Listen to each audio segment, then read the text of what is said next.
kereta korang dah sempit macam sardin, inilah masanya untuk korang upgrade kepada Honda CR-V. Untuk first impression, kereta ni memang nampak matang. Tapi yang bestnya, dalam ni sangat luas dan sangat selesa. Seat semua soft leather and cabin pun sangat-sangat senyap. Tak macam bawa lori.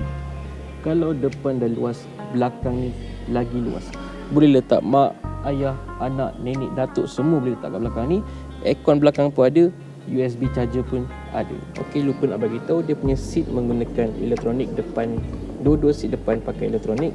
Just tolak untuk adjust sahaja, macam ni, macam ni, macam ni, macam ni, macam ni, macam ni.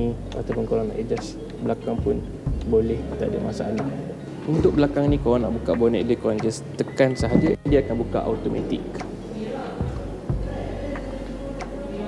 Ruang belakang ni korang tak payah cerita lah. Kalau korang nak balik kampung, memang cukup luas untuk satu family. Kalau nak angkat barang-barang perabot pun tak ada masalah.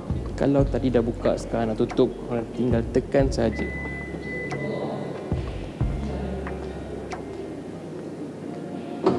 Untuk fuel consumption, korang tak perlu risau. Walaupun dia SUV, tapi dia makan minyak macam kereta sedan.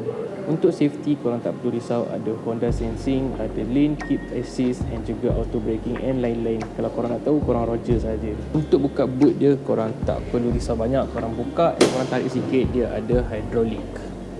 Yang ini version RS. Engine dia 2.0, 4 silinder, 16 valve, double overhead cam, iVTEC Atkinson cycle. Yang version biasa sama saja, tapi dia 1.5cc and ada turbo. So kalau korang berminat nak trade in kereta lama, nak upgrade ke SUV pun boleh, tak ada masalah. Saya akan adjust untuk korang sampai dapat kunci. Yang penting korang roger saja.